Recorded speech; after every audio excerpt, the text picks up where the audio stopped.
Kementerian Kesehatan telah menemukan obat yang cocok untuk mengatasi gagal ginjal akut progresif atipikal yang akan segera didistribusikan PURS rujukan di seluruh Indonesia. Nah, yang menjadi pertanyaan pemirsa, sebelum obat diterima, bagaimana penanganan pasien gagal ginjal akut ini? Untuk membahasnya, sudah bergabung bersama kami Dr. Pranawa, selaku dokter spesialis penyakit dalam konsultan ginjal dan hipertensi. Selamat siang, Dr. Pranawa. Selamat siang. Selamat siang, saya dari Surabaya. Ya, dokter, gagal ginjal akut ini akan berakibat fatal jika tidak terpantau atau bahkan terabaikan. Nah, pertanyaannya, bagi pasien yang sudah terlanjur terkena gagal ginjal akut, lalu pengobatannya seperti apa, Dokter Pranawa? Terima kasih, Mbak. Jadi saya tadi mengikuti sekilas tadi pendahuluannya.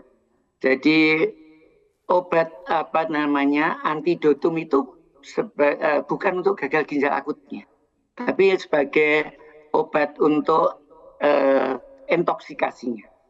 Kemudian setelah terjadi gagal ginjal akut, pertanyaannya tadi, sebetulnya tidak semua penyakit gagal ginjal akut itu perlu dilakukan hemodialisis. Hemodialisis dilakukan pada kondisi-kondisi tertentu pada gagal ginjal akut itu. Jadi mulai dari mengatur cairannya, kita lihat kalau terpaksa sekali kelebihan cairan itu baru dia memerlukan hemodialisis, atau kelebihan cairan atau kalium yang sangat tinggi itu dia akan memerlukan tindakan hemodialisis tersebut. Baik, dokter, tadi kalau kita lihat contoh kasus yang ada di Surabaya ya dokter, ada anak laki-laki usia 1 tahun 7 bulan yang ternyata harus mengalami cuci darah atau hemodialisis selama 4 jam sekali. Nah, ini apakah memang sudah masuk dalam kategori yang parah atau bagaimana dokter? Iya, jadi kalau ketika indikasinya masuk, hemodialisisnya bukan tiap 4 jam. Hemodialisis itu dilakukan selama 4 jam pertindakan itu. Jadi awalnya bisa 2,5 jam, 3 jam, 4 jam. Dan pada gagal ginjal akut ini, tindakan hemodialisisnya bisa dilakukan 3 kali sehari, 3 kali seminggu, tapi bisa juga dilakukan setiap hari. Misalkan dengan metode khusus dialisis yang disebut dengan SLED pada gagal ginjal akut, ada beberapa cara untuk dialisisnya. Ada yang dengan sistem continuous hemodialisis, ada yang SLED itu dengan mesin hemodialisis biasa, tapi dilakukannya lebih panjang. Itu bisa dilakukan setiap hari, bukan setiap 4 jam setiap hari. Nah, pertindakan itu ada beberapa model. Ada yang pertindakan 4 jam, kalau SLED itu kita bisa melakukan sampai 8 jam. Bisa kita lakukan tiap hari atau 2 hari sekali. Jadi dilihat dari tindakannya ya dokter ya? Cara demikian. Ada yang 3 jam, 4 jam, namun bisa dilakukan seminggu berapa kali atau bahkan setiap hari. Nah, berarti itu sudah termasuk golongan parah ya, dokter?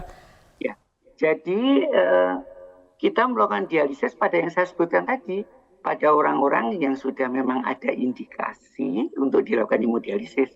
Seperti tadi itu, dia sudah tidak kencingnya beberapa hari, kelebihan cairan, atau kaliumnya tinggi, atau keasaman tubuhnya tinggi, atau keadaan ureumnya yang tinggi, mengharuskan kita memulai hemodialisis pada pasien dengan akut kidney injury tadi itu.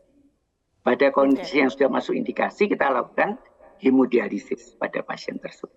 Baik, dokter, kalau ada kondisi lagi anak-anak yang dia tadinya tidak berurin begitu ya, tidak bisa keluar urinnya, kemudian dikasih obat, bisa keluar urinnya. Nah, ini kondisinya artinya masih dalam tahapan apa dan juga bagaimana pengobatan yang tepat, dokter?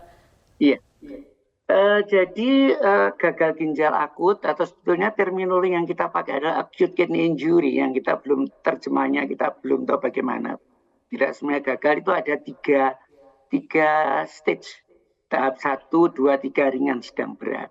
Memang pada awal kalau sudah masih memungkinkan ya kita tidak harus hemodialisis, cukup pengaturan cairan, kadang-kadang kita bantu dengan obat-obat untuk melancarkan kencing. Kalau bisa kemudian kencingnya banyak, keadaannya membaik, kita tidak perlu hemodialisis. Jadi tidak semua gagal ginjal akut itu memerlukan hemodialisis. Pada awal-awalnya, pada keadaan-keadaan yang belum tanda petik berat tadi, kita masih melakukan pengobatan konservatif istilahnya. Kalau konservatif gagal, baru kita melakukan tindakan istilahnya terapi pengganti ginjal. Hemodialisis adalah salah satu cara untuk terapi pengganti ginjal tadi. Oke, jika tidak hemodialisis, tadi dokter katakan apa penanganan yang paling tepat yang dilakukan dan nantikah apakah nantinya akan ada efek jangka panjang dok dengan gagal ginjal akut ini? Masih bisa tidak kembali ke ginjal semula atau seperti apa? Terima kasih sekali. Jadi tadi kalau belum indikasi kita lakukan penata laksana secara konservatif. Itu dengan obat-obatan dan sebagainya. Kalau itu tidak berhasil, kita masuk ke yang harus hemodialisis.